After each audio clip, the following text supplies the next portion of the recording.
Talagang good naman, wala ka talagang Talagang good. Mula kay Tatay Digong. Before, when I came here, maraming patayan. Maraming patayan. Yeah, maraming mga pulis, pinapatay. That time, first time I come here, and then when they go was, palagi, every day. And then when they go was one as our mayor, Oo. wala. Sila daw, sir. Wala lang lahat. Sila daw. Wala. Peaceful na ang Davao. So talaga naman, Talaga until now. nung naging mayor talaga si Tatay Digong, talagang isa, safetiest city. They cannot make abuses the people because magalit si people. Yun. Magalit si Inday Sara. Hindi ako yun sa kanila. Before, maraming kawan, batayan. I'm already almost 40 years. And the first time I came here, maraming batayan. Ay, bakit na sa haba-habang taon, almost 50 years na, eto pa din yung gano'n, wala pa rin pinagbago. We did not expand. We did not renovate because this is not our place. Ah, okay. So hindi sa inyo to. Hindi yun sa atin. Kami lang, hindi pa kami matagal na kami na wala na dito. Oo. Wala na. Mhm. Yung dito, wala na. And then also, we are almost a big mall. Oo. So buti hindi na ma-demolish, parang hindi nasali. Demolish, we are no longer be here. Demolish it. Swerte pa rin kasi hanggang ngayon nandito pa rin itong Duterte's Carinderia. What is your comment about Sara Duterte, Vice President? Yeah, sure. Like, strong. Strong. We are close. I was able with Inday Sara at times. Wala kayo na. How about Baste Duterte, Mayor Baste? Yeah.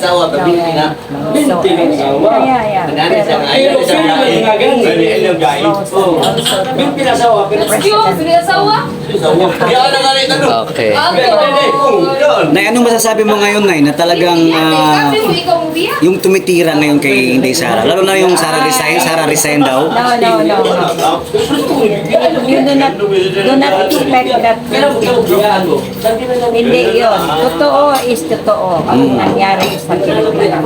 Yeah. What happened to us before, maraming patayan. Yeah. I'm already almost 15 years. Dito. Hindi mo bisa ko sa Came here, patayan. When they go mayor, almost 20 years siguro Sorry. Ang dami nagtatanong, ba't ba andito yung dagway ni Bangag? Ma'am, tanong ko lang, bakit nandyan yung kanyang mukha? Yeah. Because that time, Yeah. before the election, December, Inday Sara at Saman si nag-close sila. Oh, tandem. Nag-tandem sila. Oh. So I follow Inday Sara. Whatsoever Yes. he wants, I follow Inday Sara. That's why I was with on the picture. Pero ngayon, hindi naman sila sa akin. Oh. So, anong masasabi mo, Nay? Yung Ano yung tandem tatlo? Ano yung tatlo? Yung tatlo, ituloy ang pagbabago. Oo. Yung isa, Yung sa isa kulay pula, Ah. dayon yun, ituloy ang pagbabangag mo. Pambira ka talaga, Pio. Yeah, si ma'am. Kasi we can expect that all the people here in the Philippines, they love our president. Kaya may nagsabi dito, mag-comment, pwede nang alisin yan, picture na yan, bangag yan. Sabi na, pwede nang alisin. Sabi nila maraming, bakit pa nandito yun? Oh, bakit nandito pa yan, no? Nandyan pa sa picture. There was a picture of President Marcos. Marcos. Oh, Marcos. Ano mo na, tinanggal mo na. Hindi. Ito na lang yung natira.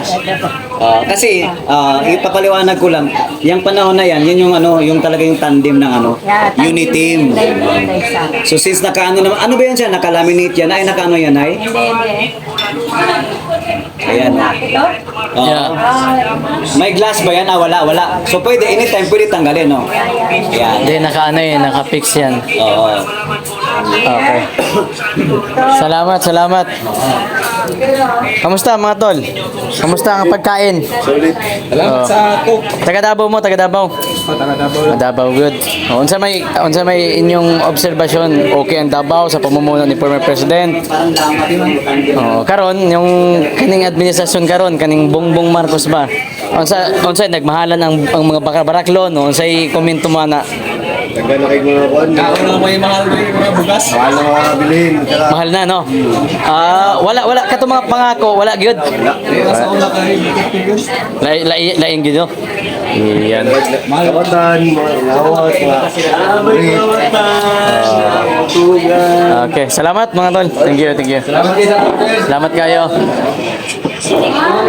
And okay na ba? Ayos kayo. Pero,